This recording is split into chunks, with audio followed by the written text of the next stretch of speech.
Welcome to Anchoring the Consciousness of Oneness World Summit. Our guest for this segment is Lydia Nitya Griffith, and we will be discussing nuancing the dance of energies with yourself and your home. Welcome, Lydia. Thank you. So, I'm delighted to be interviewed for this. I'm curious to see where it will go. as am I. So, we were just talking about the necessity in this time in which we're living of not getting stuck in the present state, but the ability to look forward. And I'm just curious how that enters your life, your work, that ability to work in the present and lean into that future that we're trying to create. So with Chinese astrology, the divination of being able to look forward, and more than even look forward, to understand the container in which you are made up of the 5 elements, that you have arrived at exactly the right time in your birth to have the experiences and to gather the lessons that you're meant to get in this life, and to recognize that collectively we are having this human experience. It is so important not to get caught up in the smoke and mirrors of the news and social media and that false narrative. It's so fleeting, it's so temporary. Yeah. You use the phrase false narrative. I'm just thinking of recently and getting I'm not sucked into one story, I'm sucked into one story that's intersecting with so many others, that it takes energy to not get buried in it. Oh yeah, it's like reading a giant saga, like a 1,000-page novel that takes you across times and lifetimes and a long dynasty of a family, and you've got to keep track of who's investigating who and what's happening. And the thing is, it's so fleeting, and humans have been on this planet for such a short blink of time. Even horseshoe crabs have been here longer. I'd like to be a horseshoe crab. So we take it all so seriously, and I think there's a huge fear of survival, a fear of, are we going to be okay? A lot of times when someone asks me to do their chart or to come to their home, when you reach a point of, I don't know, a life fatigue, it's like somebody gives me the answer to no. You lift the veil, and all of a sudden you can see. If you're ready to see, you can see. Here you are, having this awesome human birth. Don't get caught up in this thing. Enjoy humanness, being here, and live your story. If every single person lived their true authentic self from a place of heart, from a place of loving kindness and compassion and tolerance, every day, from their selves to their homes and families, to their workplace, their schools, their community, it would change the whole world. It's so blazing simple. That's how you tilt the tide. That's how you tilt the tide of this awfulness. And it's I think part of the reason that it's painful is we're being pulled backwards when the paradigm shift to higher consciousness has already happened. People have, including myself, already feel ascended, ascending. And so this current environment is literally pulling us energetically backwards. It's counterintuitive. And for some people, it feels painful. For other people, it feels like a safety net because it's back to something that they know and is comfortable. But are saying ready to rise, ready to a higher state of consciousness where not only are we serving humanity better, we're serving the planet from a better place because we're more conscious. I feel that backlash too. And I choose to take the view that it's encouraging because history is not linear whatsoever. And the fact there is so much tension and conflict is actually a sign that there are forces that are pulling us forward, as evidenced by the forces that are also seeming to, or the fear and the people wanting to pull us back. So it seems like it's kind of like if you're on a road trip and you make a pit stop and and we're having this horrible experience, right? And the people at the pit stop were mean and nasty and called us names and made us cry. Do you want to really sit in your car trying to drive forward, walking behind you, pointing at what just happened, day in and day out, and stopping other cars to say, did you stop at that pit stop? Isn't it horrible, right? It's like, no, you got to turn yourself around. Get in your car, stay in your lane, move forward. We're going to blink and it's going to be over. In a month, November is going to come and the tide will begin to shift with the next election. In the meantime, we come back to that. I teach children's yoga, and it's a common thing for children to do. There's always a tattletale, right? The kid that comes running in to say, Miss Nitya, so-and-so is doing this. And my question for them, which is the same for adults, when you're complaining about what someone's doing, my question is, what are you doing? Stops people in their tracks. Doesn't matter if you're 5 or 50, right? What are you doing? If you're doing what you're supposed to be doing, who the hell cares what that person's doing, right? So it comes back to, what is your destiny? What are you really supposed to be doing here? What is your true focus? How do you walk in that container of your true authentic self, becoming more and more aware and heightened by that experience?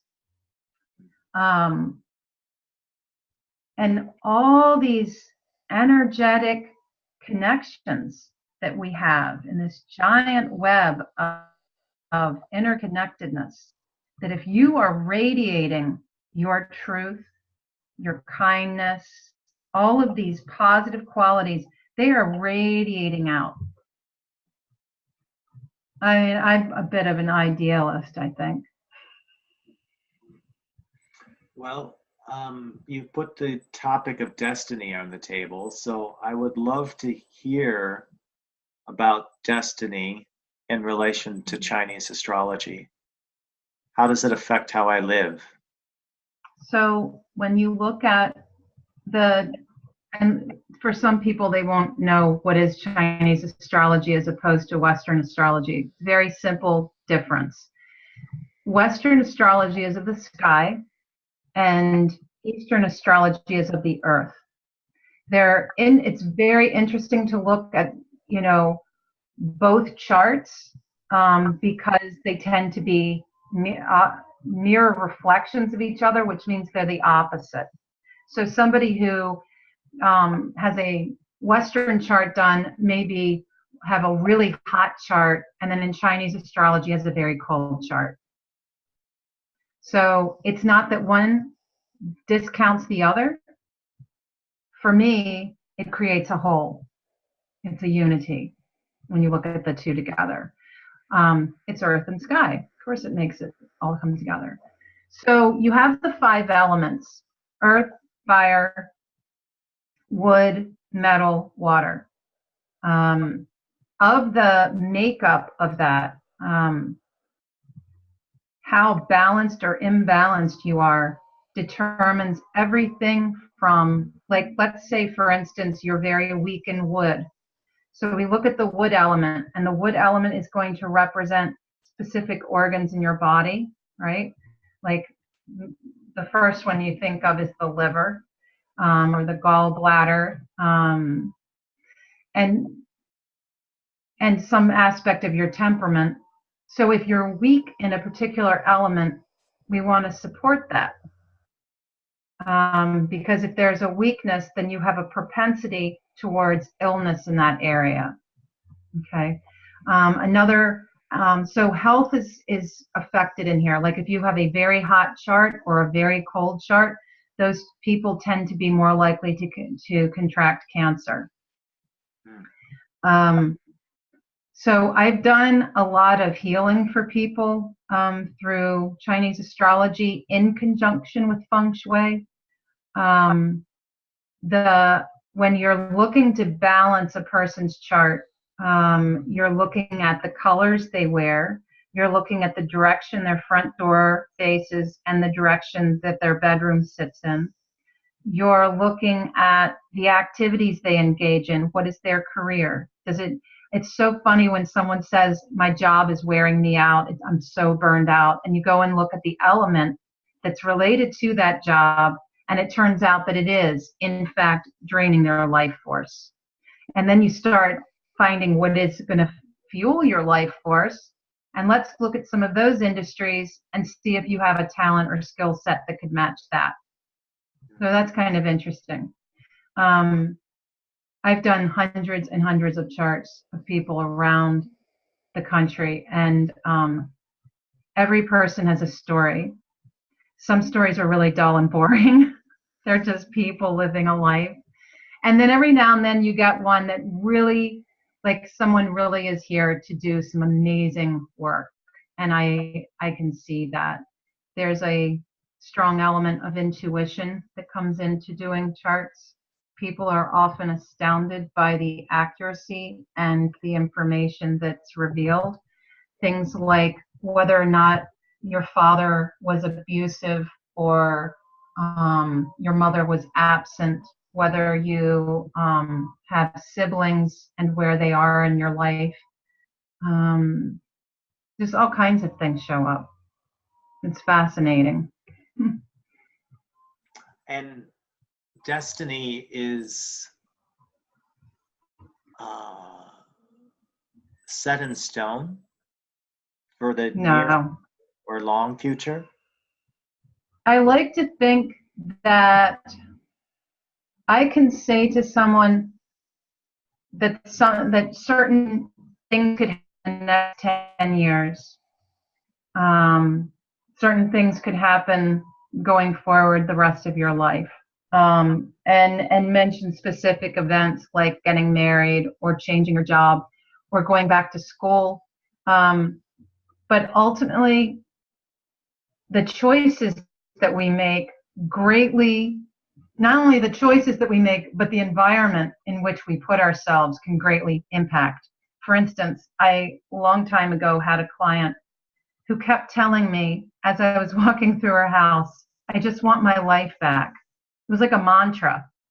I don't even know that she was aware that she was repeating herself. So one of the things I noticed about her was all of her family photos were way up high on the bookshelves. There was not a single family photo that was down at eye level. So she placed her family outside. So her connection to, your original tribe was inaccessible. That I found interesting. The other thing about her was when she was in her early 20s, she had a major shift happen in her chart, in which what I intuited was she was supposed to marry the Father, God, and become a nun and go into the ministry or into a convent. And what she wound up doing was marrying a father figure, a man 25 years older. With that time, I was 50, married, very controversial. So the fact that she wanted her life back all these decades later was indicative of somebody who stepped off of their chart. Age of 2021 all the way into her 50s, when I had the observing with that whole of her time, this planet was just lost wandering because she was no longer in her destiny. So yeah, you can completely derail and fall off your tracks. So what does that mean? Well, you're guaranteed to probably come back of another life, going through these same lessons again until you have that experience. Because I think, and it was interesting because I remember her saying that she had at that age a very strong interest in the church and had contemplated becoming a nun and renouncing herself. So it was very, very interesting. That's probably the example of somebody completely out of life. If you can derail, can you intentionally re-rail? Re-rail? Yes. Yeah. Like, husband passed, and she decided to devote her life to a life of service in the name of God. And she's reclaimed herself. And I would almost guarantee that if she made that choice, her soul would feel like it was being watered for the first time, like a plant in the desert. Yeah, I felt really badly for her. Yeah, that's she hard. was a pretty miserable woman. So let's go back to the Feng Shui. Mm-hmm. I'm assuming by what you're saying that my sense of well-being and my health is very much impacted by my home. Oh my gosh, yes. Oh my gracious. I have a book's worth of stories about people with phantom illnesses. I've cured cancer with Feng Shui. I have, oh my gracious, there's so many stories that flood into my head. So your house is a mirror of your well-being, and everyone that's in your house, your son, your partner, whoever, yourself, not so much dogs and cats, though people would probably argue they're kids too. So your home can support you. Your home can wreak havoc on your life. There are so many, it's not just how you fill your house with stuff. It's everything from, does your house sit below the road? Do you have a driveway that is really steep? Do you road directly at your house? Do you live in a cul-de-sac? One of the worst signs of modern urbanization. So there's so many factors that come in. Do you live in a condo that overlooks an overpass? There's so many things, and that's called form school Feng Shui. Ideally, your home should have a mountain behind it, which can be a literal mountain, or it can be a strong wall of trees. It can be a taller building. There are lots of things you don't want, like you don't want a basement that opens out to a patio. You lose a lot of money that way. it's fascinating. It's like peeling an onion. I could talk to you about this for days. So are some of the principles of Feng Shui universal, and then they, based upon who the person is, something highly contextual and personal? Right. So I am trained in traditional Feng Shui. One of the things I really enjoy is going to the root origin of these ancient practices. So there are Americanized versions like Black Hat. They do a lot with wind chimes and red envelopes and things like that. It's very, very different. Not to say it doesn't work for them, but I really want to know what the origin story is. So if I were to go into homes around the world where people have done traditional Feng Shui, it's the same practice. It's the same application of standing at a front door with your back to the front door, looking out into the yard or the parking lot, whatever it is, and getting compass to be where your home faces. Depending on your birth year, I can immediately assess whether your house is toxic, supportive, somewhere in between. I've seen situations where one house greatly person is suffering. In situations where a child in a home is doing really poorly because the house is working counter to the child, or is simply in the wrong bedroom. In ancient Chinese times, the home was oriented to support everyone. So the children, their bedroom was always in the west, the place of the child. And the married couple were always in the southwest, which is the place of marriage and partnership.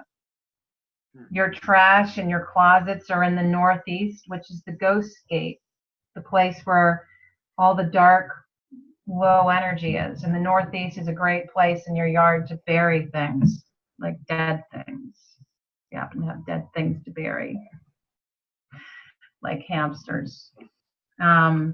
So yeah, it gets more and more complicated than that, but that's kind of so.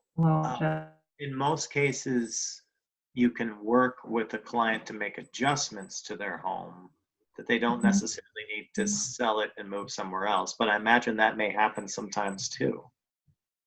To move.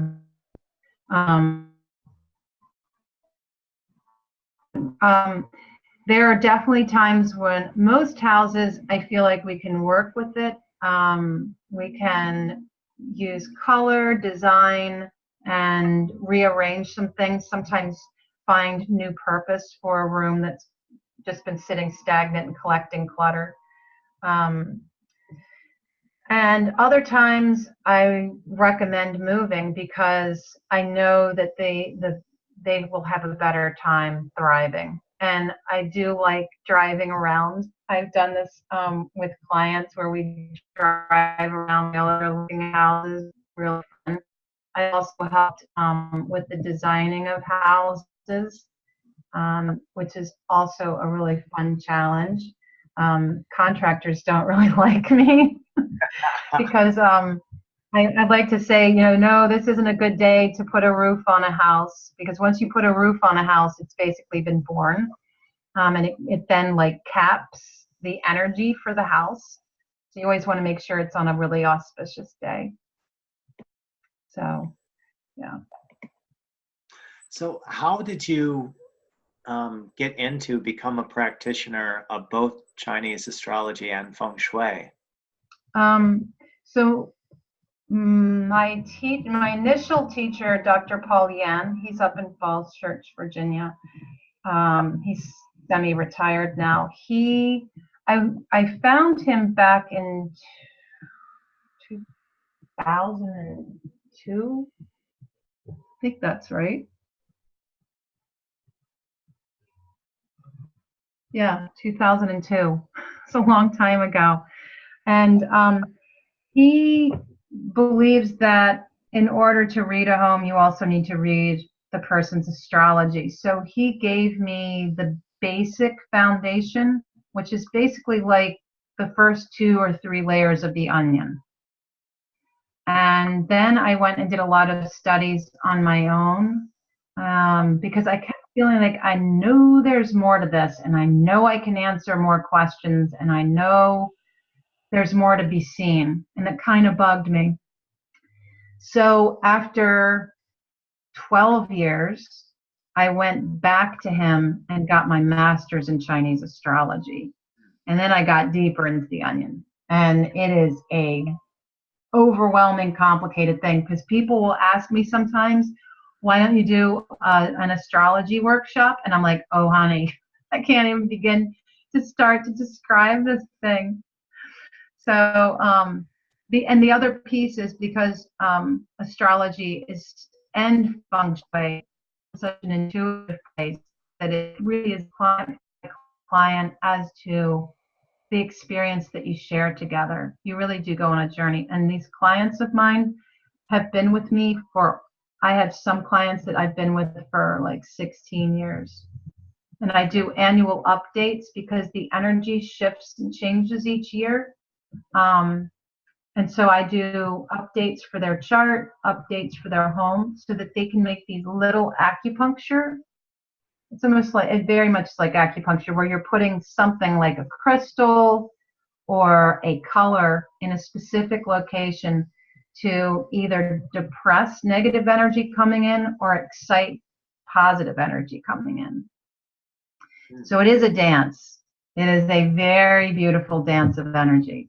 So when you know from year to year, like I know next year my front door goes from being really awesome to one of the worst energies of the year. I'm going to be parking in the back alley and coming in the back door next year. Not convenient, but I don't want to mess with that really nasty energy. I don't want to bring that into my home. So you learn to dance with it, and you learn to dance with it within your own chart. So if you know that you're going into a year where you're going to possibly face, or the energy of the year is more conducive to you running up against walls and having challenges, then you know it's a year of planning, a year of self-inquiry and pulling back more and being more observant than actively making things happen. And that's the Tao, right? That's Taoism at its heart, is learning to flow, the yin and yang of life, right? The rise and fall of energies. It almost brings us back to the current political environment, this patriarchal system, super yang. And we've come to this pinnacle point of where the tipping point has been reached, where we'll come to the rise of the feminine, the divine feminine. It has to rise. It is by our nature that it rises again. When you've come, the balance has to tip. So, yeah. I can't come soon enough, Lydia. How often do you read your own chart? Reading my own chart is a little tricky because you have to be really objective with it. I probably look at it at least once a month, kind of like a check-in to see if I'm on top of it or have I fallen victim to something. Because yeah, you can totally fall victim to your own feng shui and your own astrology on accident. Like, I'll give you an example. There was a couple of years ago, the first energy that the cure for it was something blue. So I had a painting someone did when I was pregnant. where I'm wearing this big jumper. I was like, oh, that's perfect. So I went there. Well, and I had to go to the emergency room with appendicitis. And at the same time, actually,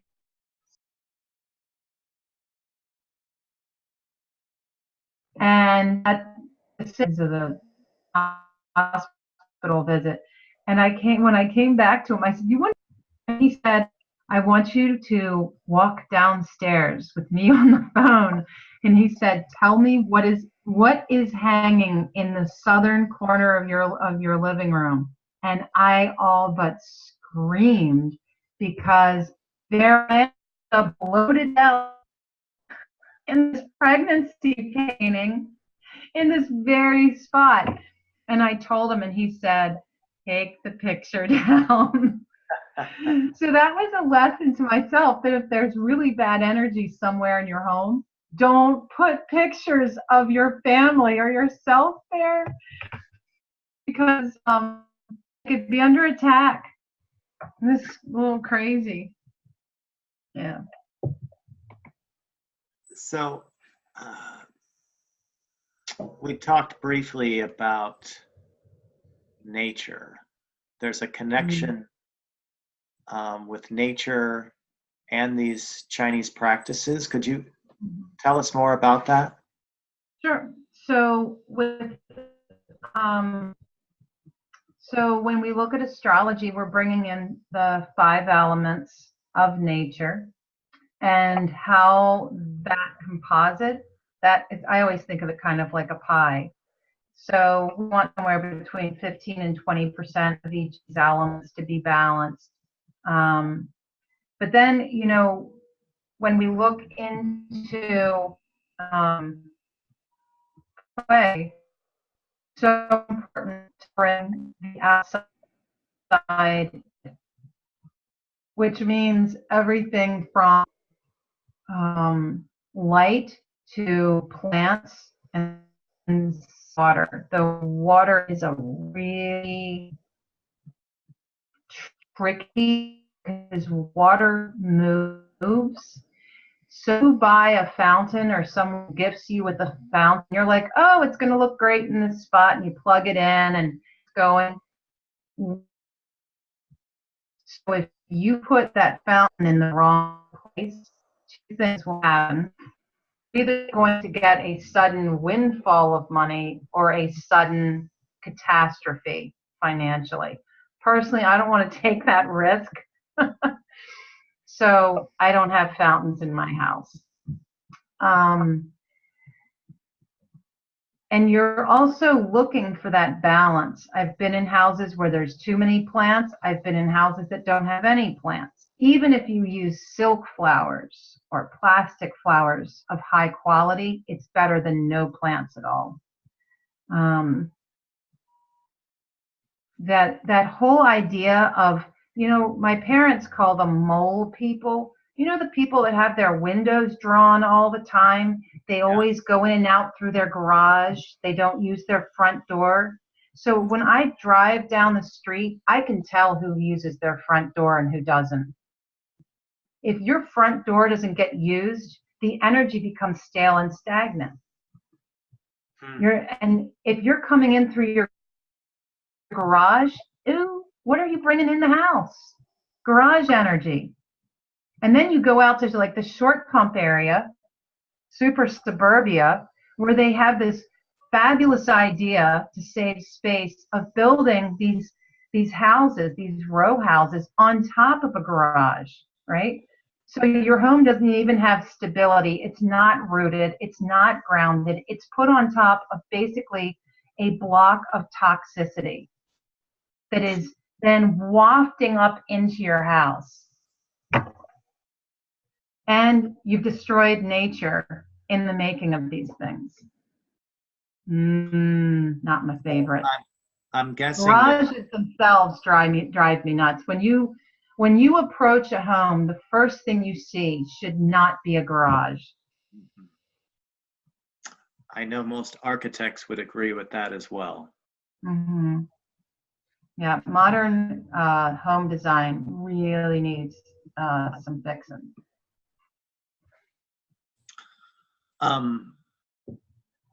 So being also a yoga teacher and a student of yoga, do you find that there are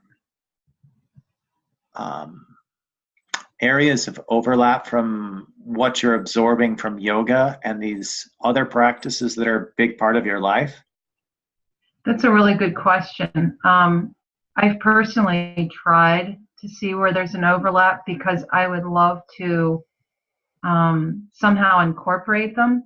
The one place where it does overlap is I'm a certified yin yoga teacher, and the yin yoga is deeply rooted in Taoism, and so I choreograph my classes in the Chinese calendar. And so in that way, I incorporate the energy of that particular month with the classes I teach, the yin classes I teach that month.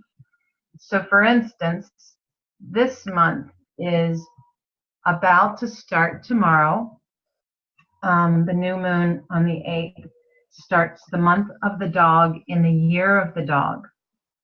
So all of our poses are focused on grounding and rooting, right? So that kind of makes sense. This is a powerful next 4 weeks to pay attention to. When you have the month of the annual animal playing itself out, these next 4 weeks, all of your lessons for this year are going to play out, magnified.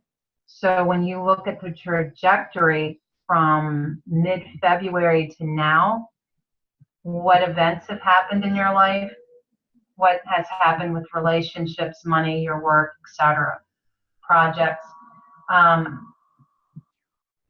all of that is going to be condensed into these next 4 weeks. So if you've missed any of these lessons, if you've missed any of it, it's going to be really obvious because it's really in your face now. The cool piece is that the year of the dog is all about justice. It's about the oppressed being lifted up. So we're going to see justice in the next 4 weeks. The cool other thing is that the election is still in the month of the dog because I think it's on the 6th, and it's the last day of the month of October, election day. So for the people who are watching this video, you're going to get to see what happened because this video will not come out until November 11th. Right. So it's going to be very interesting to see how justice plays out. And with that, recognizing the shadow side. There's always the shadow, right? So if we're looking at justice, we can also look at the lessons that we learn through injustice.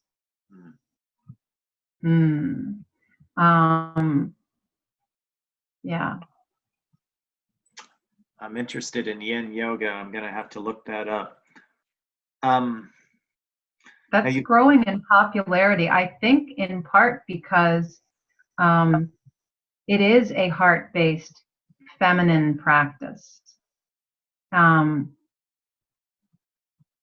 It's like the flip side of like a power vinyasa class. It's still and meditative and yeah, goes deep. So you've also been a student of Bon, and I'm not familiar with that as much as we are exposed to Tibetan Buddhism. I don't know what Bon is. Can you share that with us? So Bon Yeah, so Bun is the original religion of Tibet. It predates Buddhism. It predates Shakyamuni, the Buddha. Um, and there were leaders of Tibet thousands and thousands of years ago that would fight with people. When Padmasambhava came up from India and brought the Shakyamuni Buddhism that I think we're more familiar with, there was all of this clashing and fighting. And eventually, after many generations had passed, there was one of the leaders was able to merge the two and kind of came to an accord. So it's like the prayer flags, the prayer wheels, the stupas, the rock stupas that we see with the third eye, the all-seeing eye, those are all from the Bun tradition. You can tell a Bun practitioner from a traditional Buddhist practitioner because the Bun go counterclockwise around the prayer wheels and the others go in the other direction. So here you go. So just like Eastern and Western astrology, right? It's beautiful to see that two opposites make a whole. It's a beautiful way to recognize that the other side can be the shadow, but together it is a whole. So the darkness that is permeating this country right now, thank you. Because what does it do? It illuminates the light. So I had something really painful happen to me this year, and my naturopath said something to me that blew my mind. She said, go home and write a thank you note to that person for the pain they've caused you and for what they're leaving you meant. Okay? And this is not a note that you would ever give them. You can burn it. So I actually thought maybe that's what we light workers need to do, is write a thank you note to this president, thanking him for waking us up to recognize what justice is and to recognize that he has illuminated for us all of our positive qualities because he does not reflect them. Wow. I had no idea where that was going to go, but you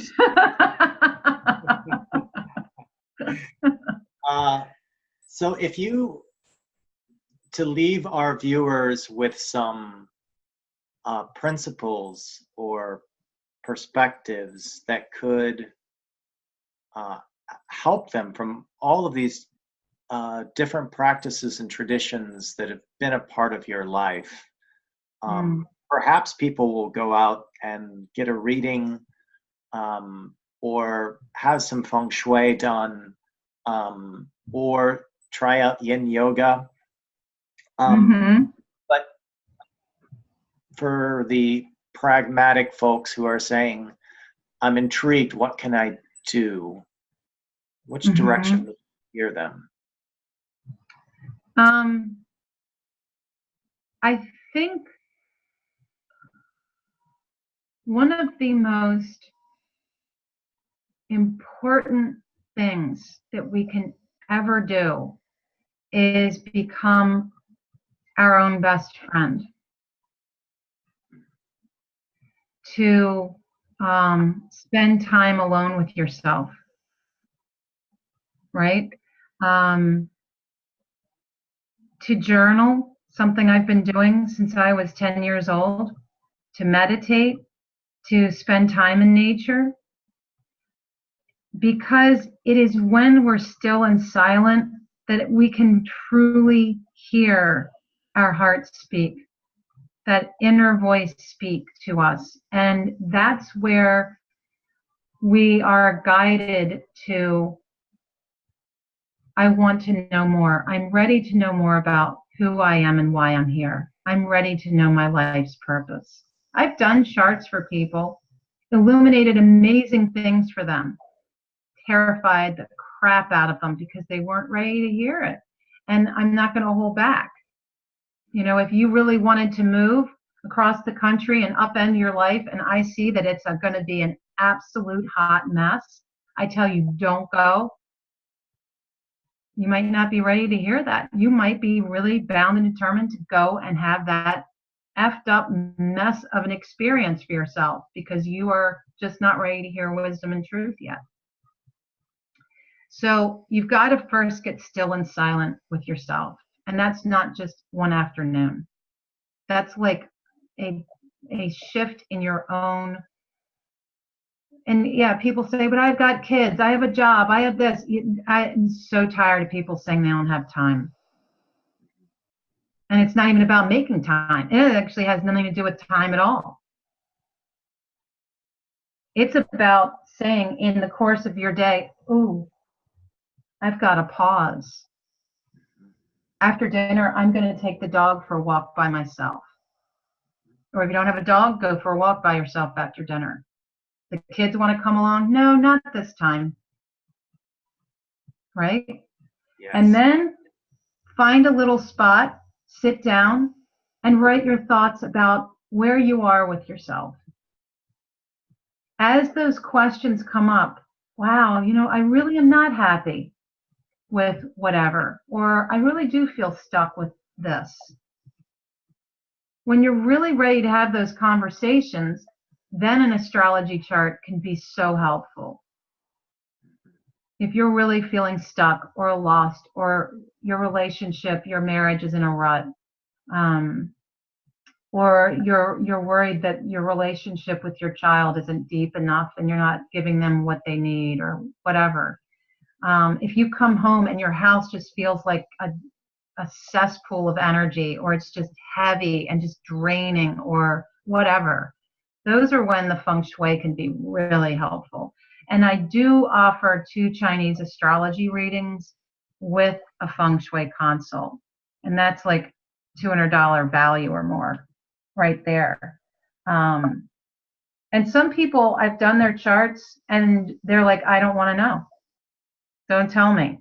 Just do the chart. You can do my charts for your benefit, but just come and do my house.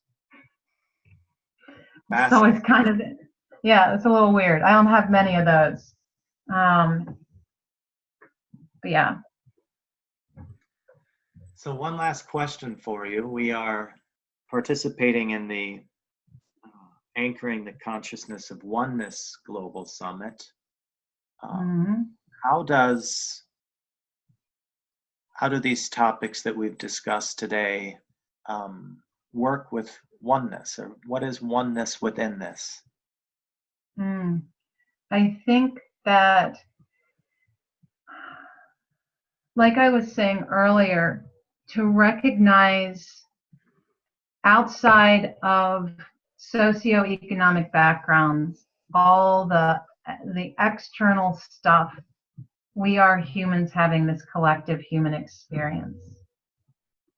To not get caught up in the narrative of what we see outside of ourselves, but to get in relationship with yourself. If you aren't in relationship with yourself, how in the world can you be in relationship with others? And at the same time that you are finding relationship with the self, do something every day out of nowhere, something kind for someone else. If you are having a shitty day, do something nice for somebody, right? Open a door for someone. Say hi to somebody on the street and genuinely smile. I had like this abundance of cucumbers in my garden. So one day I ran out barefoot with this armload of cucumbers. I don't even know these people, right? They're just on the street. And I'm like, hey, organic cucumber, I just picked it. You want it? And people were like, you would have thought I'd given them green gold. They were so happy. And I thought, that one cucumber could have changed somebody's whole week. that one little offering for my garden.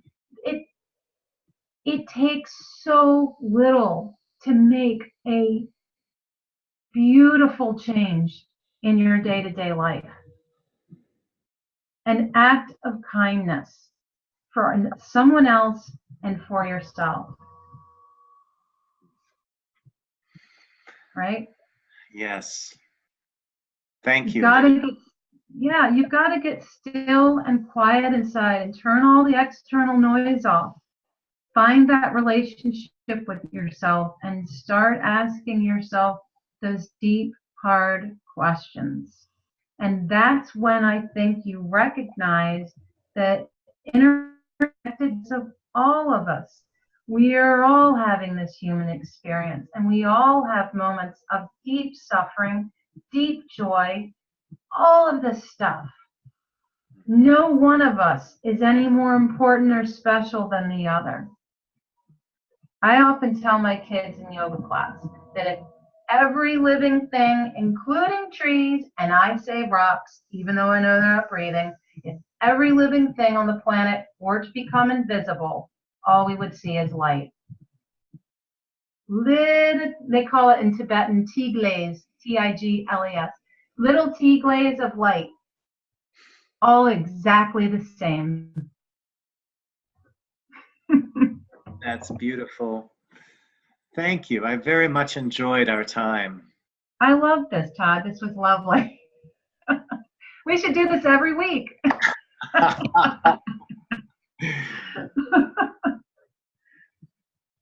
Well, good. I hope it benefits the people listening.